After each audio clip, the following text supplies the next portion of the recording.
नवरात्र का आज पहला दिन है। सभी देशवासियों को इसके लिए बहुत बहुत बधाई। पूजा पाठ शुरू होती है। पूजा के साथ साथ जो डाइट प्लान होता है वो बहुत स्ट्रिक्ट होता है। आपको क्या खाना है, क्या पीना है, इसके लिए बहुत सारी चीज़ें हैं, नियम हैं, उनको फॉलो करना पड़ता है। लेकिन बहुत से लोग ऐसे हैं जो इसमें बहुत कम खाते पीते हैं या लौंग के सहारे जो है वो व्रत रखते हैं। हमारे साथ एक ऐसे पॉलिटिशियन हैं जो कि बहुत बिजी रहते हैं, लेकिन नवरात्र को वो बहुत ही अच्छे ढंग से उसका पूरा पालन करते हैं। अरविंद कुमार सिंह गोप जी हैं, पूर्व मंत्री हैं और नवरात्र के लिए बड़ा प्रसिद्ध है कि आप हमेशा जो है उसको बहुत ही अच्छे ढंग से और बिल्कुल कहीं जाते आते नहीं। पहले तो सबसे पहले आपको उसके लिए बहुत बहुत बधाई। सबसे पहले देशवासियों की नवरात्र की ढेर सारी बधाई, शुभकामनाएं।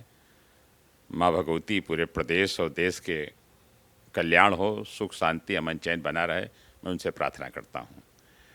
परेश भाई, हम करीब 40-45 साल बाद पहली बार इस मुद्दे पर हम किसी से कैमरे पे बातचीत कर रहे हैं।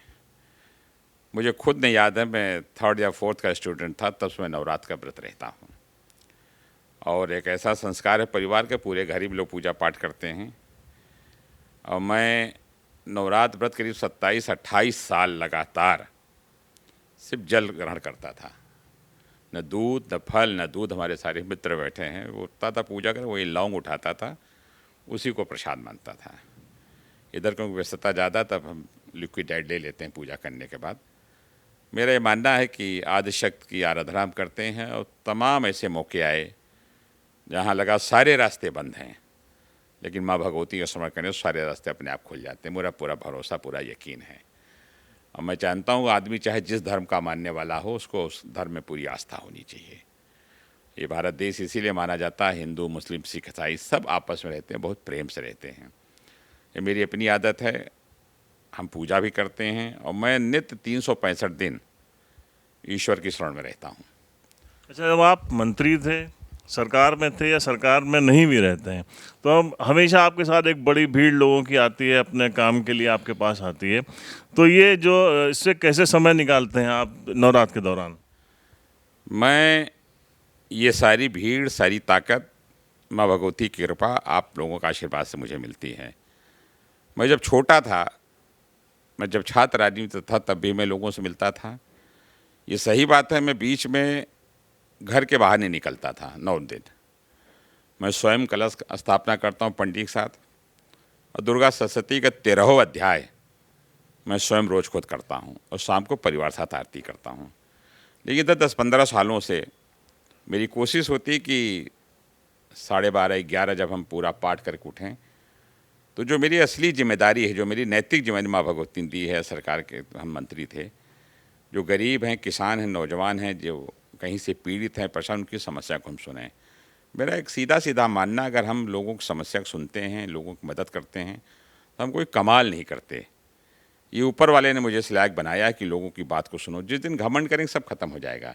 तो बहुत सर झुका के ऊपर वाले का आशीर्वाद मान के लोगों की मदद करते हैं। ये ईश्वर का आशीर्वाद है कि लोग आते हैं, अपनी बात को रखते हैं। हम न्याय के साथ रहते हैं। जहाँ न्याय है, जहाँ जुल्म हो, हम खड़े होते हैं। और कोई व्यक्ति हो, अगर वो न्याय के साथ नहीं, तो उसके साथ हम नहीं हो सकते, इसलिए हम भरोसा करते हैं। अच्छा, इसका जो नवरात्र का जो मकसद होता है, व्रत रखने का मकसद होता है त्याग। आज के वक्त में त्याग सबसे कम हो गया है, इसीलिए बहुत ज़्यादा हर तरफ विवाद और पारिवारिक कलह जो बढ़ी हैं। तो मतलब आप व्रत रखते हैं, इसका मतलब इसमें ईश्वर ने ये आपसे कहा है कि आप अपने ऊपर कंट्रोल रखेंगे बहुत सारी चीज़ों से। क्या इसका मकसद क्या लगता है आपको? देखिए, हमने पहले कहा, आदमी जिस धर्म का मानने वाला, उसमें उसकी पूरी आस्था होनी चाहिए। ये देश हिंदू, मुसलमान, सिख, ईसाई सब एक साथ रहते हैं, और सबके धर्म में अलग अलग तरीके से उनकी आराधना होती, उनकी पूजा होती, उनके लोग सामने जाते हैं। और कोई भगवान नहीं कहता आप उसकी पूजा करो, उसकी आराधना करो। ये हमारा आपका मन है।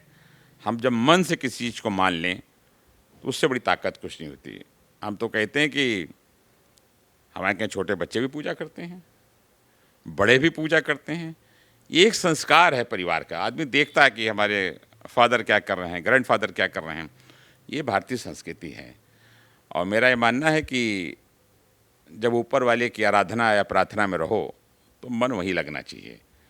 और दुनिया की कोई ऐसी चीज़ नहीं, अगर आप ईमानदारी से प्रयास करो, बड़े मन से प्रयास करो, ऊपर वाले भरोसा करो तो आपको मिले ना, मेरा सीधा सीधा मानना है। 13 अध्याय आप कह रहे हैं आप खुद पढ़ते हैं, कितना समय लगता है इसमें? पहले 3 घंटा लगता था, फिर 2.5 घंटा, 2 घंटे में पढ़ लेते हैं। ये तो प्रैक्टिस आदत के ऊपर है। मैं आज भी 365 दिन जब तक दुर्गा सप्तशती का कवच धारण कर लेता, हनुमान चालीसा, दुर्गा चालीसा, विंध्य नहीं पढ़ लेता, तब तक मैं जल नहीं ग्रहण करता। और ये ईश्वर की कृपा है कि इतने लंबे जीवन में इतनी व्यस्तता के बाद कभी ऐसा कोई मौका नहीं हमसे छूटा हो। तो ये सब ऊपर वाले का चमत्कार है, उसी के नाम पे चल रही दुनिया, हम लोग अपना काम कर रहे हैं। और आज जैसे पहला दिन नवरात्र का है, तो पहले दिन पंडित जी आते हैं। अश्विनी महाराज हैं, बहुत पुराने हैं, हमारे पारिवारिक हैं, उन्होंने कलश का स्थापना की, फिर उनको चले जाते हैं। फिर हम स्वयं 13 अध्याय करते हैं और पूजा करते हैं, परिवार के लोग भी सब पूजा करते हैं। और हमारा पूरा घर पूजा पाठ में विश्वास रखता है। और हम चाहते हैं कि हम लोग हर धर्म का सम्मान भी करते हैं, जो हमारे जानने वाले हैं। हम जाते हैं वहाँ, सिजदा करते हैं, सर झुकाते हैं, क्योंकि हम मानते हैं कि ऊपर वाले की आराधना प्रार्थना होनी चाहिए, इसलिए हम करते हैं। ये लौंग से आपने बताया कि आप खाली लौंग खा के रहते थे या लिक्विड डाइट पे रहते हैं, तो ये वीकनेस लगती है इसमें? कुछ नहीं, ईश्वरीय ताकत इतनी बड़ी ताकत है कि अगर आप उसमें मन लगा लिए हैं तो आपको कहीं कोई कष्ट नहीं होगा। मेरा जितना जानने वाले लोग हैं, हमारे पार्टी के सारे नेता, मेरे दोस्त यार, सब ये जानते हैं कि अरविंद सिंह गोप हम 9 दिन नहीं मिलेंगे। हमारे सब दोस्त लोग बैठे, मैं तो गेट के बाहर नहीं निकलता था करीब 27-28 साल। अब क्योंकि तमाम व्यस्तताएं हैं, उन्हीं का आशीर्वाद सब काम चल रहा, तो अब निकलते हैं, कभी कभी निकलते हैं, लेकिन कोशिश होती है कि 9 दिन हम घर पे रहें। वैसे भी 300% घर ही रहते हैं, लखनऊ में नहीं रहते हैं, तो बहुत ताकत है। अभी आप एक दिन जो है नाश्ता न करिए, सुबह आपको भूख लगती नहीं लगती, लेकिन जब आप प्रार्थना करिए, पूजा करिए, तो पता चला। आप लोग जैसे रोज़ा रहते हैं तो ऊपर वाली की ताकत कुछ नहीं पता चलता। शाम को रोज़ा खोलते हैं, हम लोग व्रत रहते हैं, हम लोग पूजा करते हैं, तो पता ही नहीं चलता 9 दिन कट गए। तो ये बताइए, आप बता रहे हैं स्टूडेंट लाइफ से आप रखते चले आ रहे हैं, तो ये धार्मिकता और धार्मिक कट्टरता, इन दोनों में क्या फ़र्क है? कट्टरता एक अलग चीज़ है। हमने एक चीज़ कहा कि जो जिस धर्म का है उसको उस धर्म में पूरी आस्था होनी चाहिए, पूरा मन से उसकी प्रार्थना होनी चाहिए, लेकिन देश एक है, हमें आपको सबको मिल के प्रेम से भाईचारे की तरह रहना चाहिए। अच्छा, जब पूजा करते हैं तो क्या मांगते हैं? ये मांगते हैं कि देश में खुशहाली हो, प्रदेश में खुशहाली हो, हमारे यार दोस्त मित्र स्वस्थ रहें, खुशहाल रहें, परिवार स्वस्थ रहे, यही मांगते हैं।